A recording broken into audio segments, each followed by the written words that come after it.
Welcome to the big time, bitch. Woof woof. Seriously, what was this eye gear? Honestly, what was Becky deciding to wear? Why did she go all facehugger like, ooh, whoa, whoa, whoa, whoa, whoa, whoa. Hey, hey, hey, hey. Oh, God, it's laying some eggs in my chest. Holy, whoa, whoa. Is Becky okay in the head tonight? Anyway, I'm Joe Rickman with my review of WWE Raw from Hershey, Pennsylvania. And we're closing in on Night of Champions. Predictions for Night of Champions will be up sometime after this video goes up. There we go. This show is basically a maintenance show. Nothing terrible happened on this show, but nothing grand happened either. They had a show-long arc with Cody. Would Cody actually be able to be medically cleared in time to face off against the Beast, the Bork Laser? Does it really matter? Does it really fucking matter? If you buy into Cody's stuff, you're already invested. If you're like me, and I know I'm like me, you don't fucking care and nothing about Cody's stagey, fake character work is going to change your mind. I hate to use the word fake, but Cody is an actor. He's tough in the ring. He fought through that torn pec. He's fought through a lot of injuries. I give him credit for that. I won't discredit his hard work as far as work he puts into trying to have matches that mostly make sense. But as far as a character, he's fake. So anyway, Bork attacks Cody as he arrives and beats the shit out of him, throws him through a table, just throws a goddamn keg or propane tank, or, Hank Hill just laughing. Ha ha ha ha, god damn it, Bobby. But basically, he's all thrilled. Propane and propane accessories right into Cody's hand, and Cody, unfortunately, will have to be taken to a local medical facility for a possible broken arm and anal bleeding. What? Wow. And then Heyman's out there, basically saying, I had nothing to do with that, and talks about Night of Champions. Sami and Owens show up, and Roman dedicate his, upcoming tag title win to the Wild Samoans. I'm going to dedicate this to the real, pillars of the bloodline, the Usos. Ooh. Get away from the stuff with Sami, Owens, and the bloodline. Please, get away from it after this. You have to. You fucking have to. I'd say separate the tag titles, but they don't have enough quality tag teams across both brands. Imperium show up, and then Riddle. We'll see you this weekend for the Royal Rumble. I didn't hate this show, by the way, but it's just so much of it is just rinse and repeat that you basically could zone out a half of it and not miss shit. Recaps of Cody being targeted. I love it. I love it. And then Pierce, he has no update. And then Ricochet took on Here Comes Bronson. Now he's going down to Hershey, Pennsylvania to fix Trevor. So anyway, there we go. Speed versus power. I mean, Here Comes Bronson. I can't help it. That's what Bronson Reed's name is now. Here Comes Bronson. He throws him around, does a really good shoulder tackle to the floor. And Ricochet fires back and actually gets in some good offense, but then Tsunami! 1, 2, 3, and there you go. Credit to Reed for being such a safe worker. But Here Comes Bronson doing that. I don't know if I trust anybody to do a move like that, but he is a professional and he is quite good and can move that 350 or so pounds around pretty goddamn well. Maybe 330, but still, he can move really goddamn well. Kathy, my God. Apollo gets his interview interrupted by Rhea and Dominic, and then Apollo eventually interrupts again, but first Rhea is holding Kathy's hand. Oh, wish she was holding something else. Moving on from that. And knocks Natty. Natty did not appear on this show. Unless I totally zoned out, I don't believe Natty appeared on this show. Pretty much cementing that this match will probably go 7 minutes and Natty will lose. Not like Natty, but she's going to give Rhea a quality match. Is anybody going to be given a reason to care outside of those that are invested in both of them as people? Nobody really cares about the feud because there isn't a feud. So anyway, we're going to get a match later between Apollo and Dominic. And then we get the Rollins interview. We get it, the Shield existed. Indie footage of Styles and Rollins. There's some good stuff here. I mean, the problem is, I get what they're going for. They're trying to present this as a a sports presentation as far as like a big, big title fight, all that and everything. I get it. Corey doing this stuff, Corey's just not very good at this kind of stuff. He's not interesting. I mean, and Rollins did the best he could. He was candid enough, even if it was a bit stagey. But then Priest yells at Byron in Spanish. Stop thinking about it, Roxy. I know you're thinking about it. Stop it. Get some help. Sorry, Rox. Can't help it. Cool. Hope you're doing well. And Balor's talking about how he's going to beat Nakamura.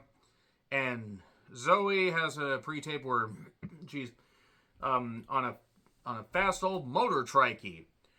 She was actually, Zoe Stark was actually around when the first motorcycle was invented. Hell, she was around when the first ever bicycle, remember those big old bicycles with a big old tire and a small tire and everything? She actually tested the first one. She said the time of Heroes is over. Yeah, Heroes hasn't been on the air for quite a while. Congratulations, Zoe. You caught up to television from about 15 years ago? When the hell did Heroes end? Was it around 15 years ago? Grandma Stark took on Candace, the Poison Pixie, and Stark was really excited because this reminds her of the time where she actually was able to help J.R.R. Tolkien ghostwrite his famous novels because he, studied up on pixies and fairies. But Zoe was actually there in the time of pixies and fairies. I'll stop these age jokes one of these days, except I won't. I didn't give a shit about this match, did you guys? The crowd evidently didn't care. They were sweetening the fuck out of this crowd. It was ridiculous. Nikki showed up. No one gave a fuck. Zoe won. And that's nothing against them as in-ring talent. It's just nobody in the crowd gave a fuck. And then she was upset at Nikki because Nikki has still not thanked her for, still not thanked Grandma Zoe for helping colonize and found Scotland, centuries ago. So anyway, you think that people would have been more appreciative of Grandma Stark, considering that she was there with the first settlers in Pennsylvania. Okay, I'm done. Byron with Ali, and he is just done with this positive gimmick. He seems like he's done in general. Bork interrupts him and tells him, "Get a life, kid." Remember about 4 years ago or something like that, or just about 4 years ago, they had Bork win the briefcase, Money in the Bank briefcase, and Ali should have won it. And I got really pissed off, and I stand by that. Because I don't mind Bork like this. He doesn't need to be in the championship picture anymore. And they play his music after he's been staying on the stage for a while, and they had a lot of, piped-in boos. A lot of piped-in boos, because it seemed like a lot of them were cheering. Or indifferent in general. An open challenge for Nia Champions. Then here's Cody with a bad arm. Oh, Cody has sympathy. Cody has a bad arm just like his dad, except his dad actually had the charisma to pull it off, and Cody fucking doesn't. He doesn't, no matter how hard he tries. He ain't even as good as Dustin.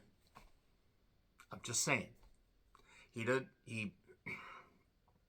Cody can work. At times, he can do a halfway decent promo. Everything about him as a character drips within fucking sincerity. And then Bork attacks him and lays him out with a Kimura. Snaps his arm. Oh no, he broke his arm. Oh no, God, he might be hurt. Oh. He's not actually hurt. Anyway, thank you, Brock chants. No simpy. Yes, get the duck. We love you, Scott Steiner. Gable and Noah and Maxine took on the Raiders of Valhalla. I want whoever booked this to be put in the worst circle of hell. Or just tell their kids to just go away because daddy is not going to be coming home. The women got involved. That further proves that they don't fucking care about the women's division. Because I'm sorry, Maxine is basically Stacy Keibler. Stacy Keibler had no talent or charisma. And people say she looks good. Yeah, so do a lot of goddamn women in Vegas. And that doesn't mean they should be on a wrestling show. So anyway, and Valhalla's pointless. Looks about as dirty as a goddamn, sock left out in the sewer. Gable pins one of them. Gable getting another win, like it matters, because neither of these teams matter. Cody yells that he doesn't need anybody's help. I don't need you anymore. Nakamura makes his entrance. Into share with gender. They think that I'm going to care about gender in 2023. How quaint. Balor with Priest took on Nakamura. Former New Japan talents explode.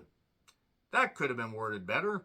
It was fine action for what it was. Priest kept interfering. I mean, at the state of, well, their lives, health, and careers, and the fact that they're both, above 40, and Nakamura is much more beat up than Balor, I didn't expect much. I mean, they delivered what they could. It wasn't terrible. It was a, good quality match. I just don't have a reason to really care about either of these guys because of how they've been presented lately. We get Lair the Stomp, 1, 2, 3. And, Balor won, by the way, just in case you're wondering. Raquel, yay, Raquel's here. Boy, as if this show didn't have a lack of charisma already, here's fucking Raquel doing her Hank Scorpio impression. Raquel took on Sonya with Chelsea. I like Sonya. I don't really like Chelsea, and that's not the point. Like, oh, she's a heel. No, I don't really think she fits in this company at all. The Snatch Bomb or whatever it is, 1, 2, 3, and then they get on her, and then Shotzi shows up. There's your tag partner. I hope Liv recovers. I hope Dakota recovers. I hope Mercedes Moné recovers. That's 3 injuries, too. Quality women talent. Quality talent in general, regardless of gender. And I hope they all recover very soon. Unfortunately, Dakota's got a torn ACL. That's at least 9 months. And that's another knee injury that she's had. And I wonder if she's going to be able to really come back from that. So anyway, I don't really know why Becky has the Facehugger glasses, and everything. This. What is this? What is this? What are you doing? What are you doing? What the... I don't know what the hell she was doing there. Trish shows up. Talks about how she changed women's wrestling. I would encourage you guys to check this out, actually, because the promo was pretty good from Becky. Thank you, Trish, for being everything I hope to never become, and referenced how Trish barked like a dog, and welcome to the big time, bitch, woof, woof. That was good. She did scorch her, as the kids say. I don't think the kids actually say that, but I'm just going to roll with it. And, I mean, Trish got off some good lines here. I think this will be a good match. I'm not sure how you extend this to SummerSlam. I'm not sure you need to extend this to SummerSlam. And Trish being drafted to Raw, Trish being part of the draft indicates she is going to be around for a few months. I don't know what the fuck you do with her. If she doesn't beat Becky here, but I don't know. Anyway, more recaps of Cody being destroyed. This could have been half the show and I would have cheered. Pierce on the phone. Well, he won't let us see him, so we can't disqualify him from the pay-per-view. Technically, you could. Byron's with Shotzi and Raquel. Then Dominic took on Apollo. Between the end of Raquel and Sonya and the beginning of this match, 28 minutes. 28 minutes on a 3-hour broadcast of commercial breaks, recaps, a talking segment. I get breaking the action up, but good lord, that's egregious. That is a sixth of your show. Anyway, Rhea kept interfering, and eventually Dominic hit a frog splash and got the victory. Package on Styles and then more on Seth. Night Champions rundown. Imperium makes their entrance. Money in the Bank qualifiers start next week. I do want to say, by the way, Money in the Bank, I will probably have to miss watching live due to the fact that I will probably be working early that day. Because that's going to be on Saturday, since most of their premium live events are on Saturday. And the same goes for Night of Champions. Night of Champions I will be reviewing Saturday afternoon/evening because I'm not taking the day off just to watch that. And I see no reason to take Money in the Bank off. I'll just stay off of social media. Anyway, Sami, Owens, and Riddle took on Imperium with 20 minutes left. I like Gunther. I really have no desire to see him versus Riddle. I don't care if Riddle's good in the ring, or at least acceptable in the ring, and a good athlete. I don't want to see him. Owens fires up the crowd. We get heavy chops on Melee. Riddle ends up hitting the floating bro on Gunther, sort of. I think Riddle hurt himself more because he's an idiot.